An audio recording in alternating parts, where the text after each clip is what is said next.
What's happening, Hardscapers? Today we're going to talk about 6 contractor myths that cost homeowners. Let's get into this. I've compiled a list of 6 different things that I've heard over the years, or I've seen over the years, just posted on Facebook and other areas of the internet, just giving bad advice in regards to dealing with their contractor and how to maybe even reduce costs for a project. So I want to break these down, and if you have anything that you think that I missed or even you disagree on, leave it in the comment section. Would love to hear from you. Starting with number 1, and this is the one that I hear most often, and that is, if I buy my own materials, I will save money. And this is from the homeowner's perspective, thinking that the contractor is just going to mark up those materials and make more money on them. So if the homeowner bought the materials, then that's just going to reduce the cost of the project. And this is just incorrect. I've also heard of homeowners asking for a line item breakdown of their project and how much everything costs. And we just do not do that. And I make that very clear. I haven't had to have that conversation in a long time because we make our proposals extremely detailed using the How to Hardscape headquarters software. But we don't break down line by line what everything costs, what our labor cost is, what our overhead recovery is, and what we're making net profit. And as a homeowner, you wouldn't expect that from a restaurant, to know what their labor is for their chefs, and what the burger patty cost, and what the bun cost, and what the lettuce cost, and what that restaurant's profit is. This is not something that you would ever ask, so why would you ask a contractor that? If you don't trust the contractor's price, then get another price. And you can say, well, if I go to a chain restaurant and I get a burger and fries and Coke, I can see how much each of those costs. Yes, but those are different work areas in our case, where we might do a paver patio and a retaining wall and even a gas fire feature. And we'll give you prices for each of those so you can decide, you know what, maybe I want just the patio and the retaining wall. I don't want the gas fire feature. We'll just take that out. But you don't get how much the fries cost, how much the salt on the fries cost, and how much the ice in the drink was, and how much the drink actually was. You would not expect that. Don't expect that from your contractor. Now, going back to the original point of, if I buy my own materials, I'm going to save money. This typically comes from people believing that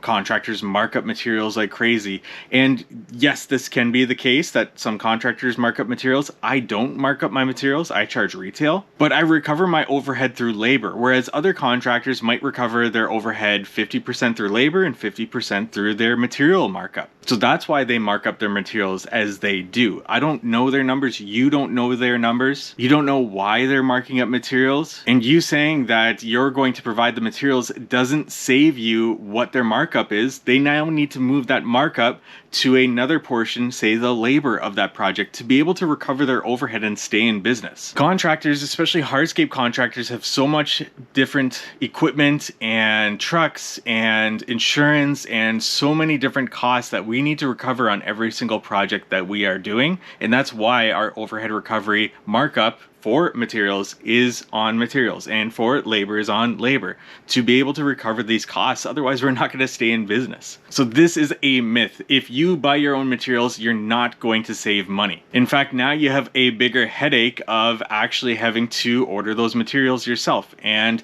if measurements are off, who's going to cover the new materials and the delivery for those new materials and having to pick them up? Or what if those materials show up and the bottom layers are cracked and broken? Who is it on to actually replace those materials now? Well, arguably, if the homeowner bought the materials, it's on the homeowner, and now you have a bigger headache on your hands. Whereas just leave it to the contractor. They're the professional. They know what they're doing. If something shows up broken, they have a sales rep that they should have a good relationship with from that manufacturer or even their dealer to deal with that problem, deal with that headache. Same thing with warranty for materials. If something goes wrong with your materials throughout the years, contact your contractor. They will deal with it, as opposed to you bought the materials, now it's your problem, you figure it out. So this is 100% a myth. If I buy my own materials, I will save money. Myth. Number 2, competing offers. I hear this one.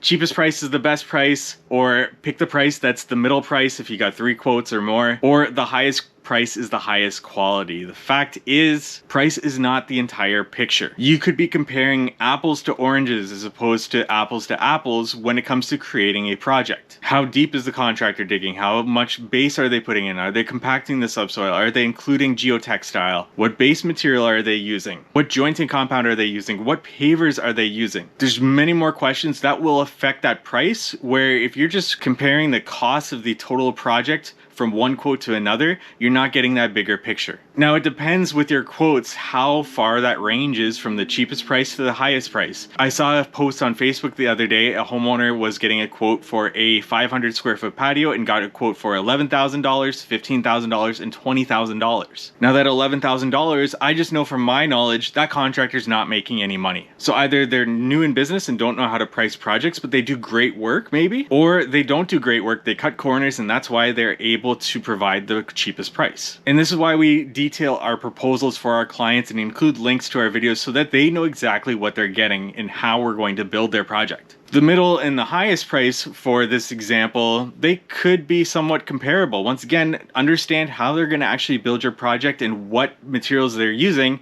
so that you can compare the two. But $15,000 to $20,000 when comparing those, that's still a 33% difference. That's quite high, but these companies could have variably different overhead that they need to recover for their business. And perhaps the $20,000 company is a owner-operator that knows a lot. You're going to get them in the field. They're going to be doing their project for you. So you've got the highest quality installer doing that project. And maybe the $15,000 company is a company where the owner's out of the field. They hire people to do the installation. So perhaps you don't know the quality of the installers that are going to be installing the project. That's not always the case. That's just something that I could throw out there to kind of get you thinking about comparing different quotes. So once again, this is a complete myth. The competing offers, the cheapest price is the best, or pick the middle price, or the highest price is the highest quality. It really depends. Instead, get a detailed proposal of what and how the project is going to be constructed, and use your own intuition when dealing with that person that is selling you the project. And references are a good thing to also get. The third myth, I can offer to help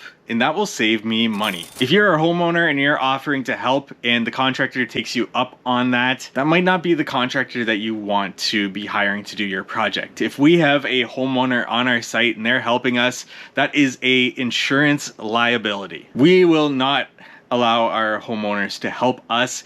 That being said, we have had homeowners that want to remove the deck and for us to come in afterwards or prepare certain things. That's totally fine. We can definitely accommodate something like that where it's going to be done prior to us getting to site, but once we're on site, we are the ones working on the project. I've heard of homeowners that want to do the excavation and want to do the base preparation. I personally don't like that. I have bent my rules in the past, in fact not too long ago, where my landscape supplier referred me to a client of theirs that had already prepared the base, or at least most of it, and I bent my rule for that one. And I came in and I took grade and I let them know that we probably need about 4 inches more base on top of this, and I don't know how you prepare this base, so I really can't say how well it's going to hold up. But what we're going to do is put biaxial geogrid in to stabilize the base that we put in on top of it, and I know that you put geotextile underneath to separate the subsoil from the base, so you're likely in good hands with this install. However, I can't put my warranty on it because I don't know what you did exactly. Have that open conversation. Client's going to appreciate it and understand where you're coming from. So number 3 is kind of a myth. It can save you a little bit of money, like I said, removing a deck, but can I offer my help to save money? Kind of a myth. Number 4, if I pay cash, I can save some money.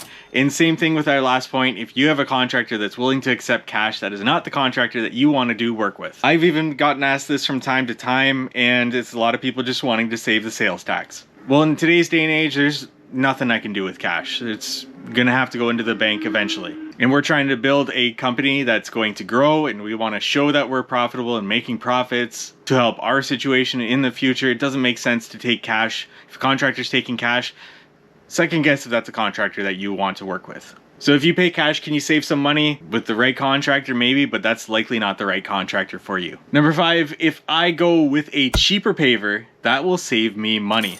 And this is somewhat of a myth because yes, you can save a little bit of money, but the paver is such a small portion of the entire project cost. So for example, if we are, say, about $35 to $40 a square foot installing pavers, and a paver is $5 a square foot, and the client wants to come down to a paver that's $3 a square foot, you're saving $2 a square foot. So for example, a good mid-range paver is probably going to be about $5 to $7 a square foot. So if a contractor recommends a $5 a square foot paver and you want to come down to a $3 a square foot paver, which would be a basic 4x8 paver, very traditional, that's going to save you $2 a square foot. So if you're doing, say, a 300 square foot patio, that's going to save you $600.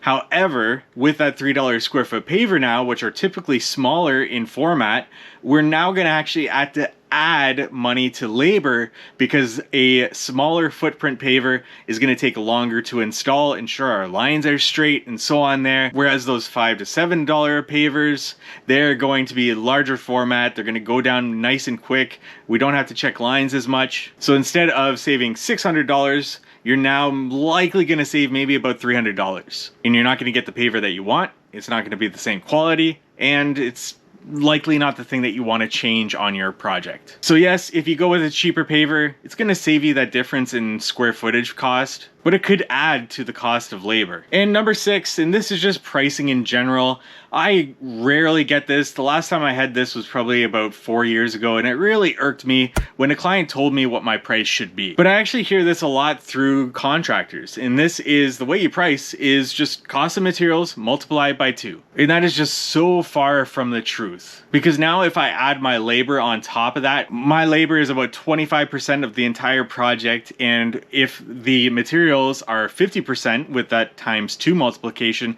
we now have 75% of the project tied up in direct costs, which leaves us with a 25% gross profit margin. Then we need to deduct our overhead expenses. For me, it's another about 25%, and now we're making no money. So there's zero profit for the business. And I had a client, when I gave them an estimate, they told me that this was ridiculous. It's cost of materials times 2. I've already gotten a quote for the materials from a supplier, so this is what your price needs to be. And immediately, that was it with that potential client. If you're trying to tell me how much my costs are in a business, we're not going to do business with you. And you're trying to tell me how to price projects, we're just not the right contractor for you.